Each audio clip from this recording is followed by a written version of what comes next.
This is Pete May, president of GreenBiz Group, and I'm excited to be here on GreenBiz Studio today with Ned Tomasevic, who is the CEO of Reusability. Ned, great to have you with us today.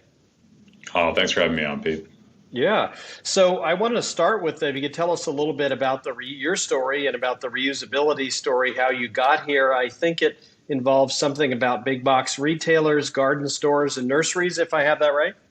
Yeah, you nailed it. The company started about 20 years ago. It was a good business that solved a reusable problem. Basically, as retailers started to grow across the country, growers had to ship further and further away, and the company was called Easy Rack at the time, and it developed a solution so that growers could use reusable packaging, these kind of racks that our company owns, to ship plants throughout the country. So every year, we probably move a few $100 million of plant product that ends up in everyone's garden every year. Right. So that's how it started.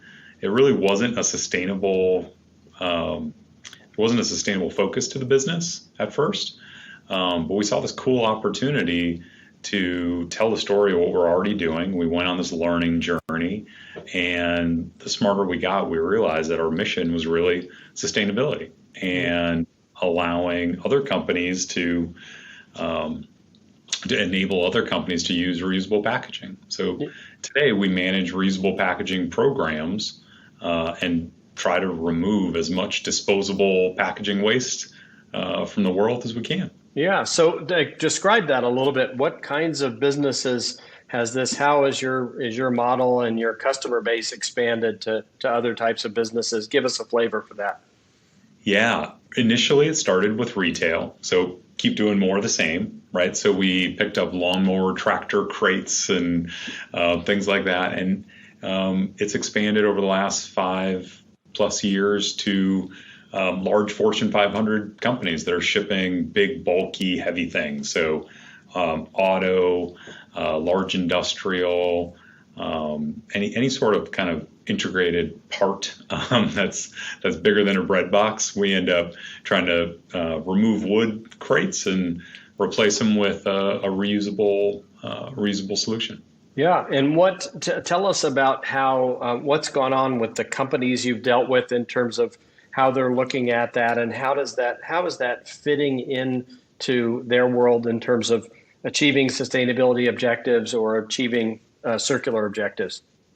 Yeah, great question. At first, it was a little bit of kind of push and pull, but now it's a real partnership. So we're seeing larger organizations really take up the mantle of what circularity is all about. So it's not just a sustainable buzzword. And we've been partnering with them to not just maybe do one program, but expand it across the entire organization. So we've, I would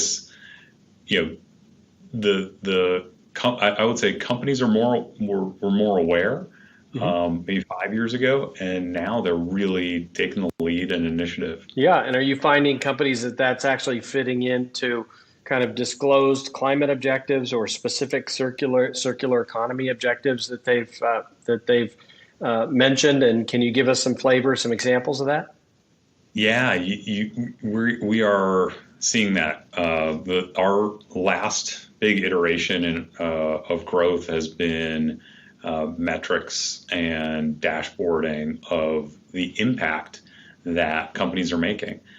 Certainly, there's plenty of calculators out there, but as the industry is starting to hone in on a few, we're able to directly translate what's happening on the ground to the company's overall sustainability objective. Yeah, and great. And going forward, where do you see? How far along the journey do you think we are? How much greater can the impact you have on how companies work with you to reduce shipping costs and reduce impacts? Tell us a little bit about where you see the business going in the future. Yeah, I think you nailed it, right? Like there's a cost component and a sustainability component. So I think initially we were really driven by cost savings, and now we've proven that over the last 5-10 years that we can reduce overall spend. And the second wave has really been sustainability leading the way. So I think there's a lot more runway.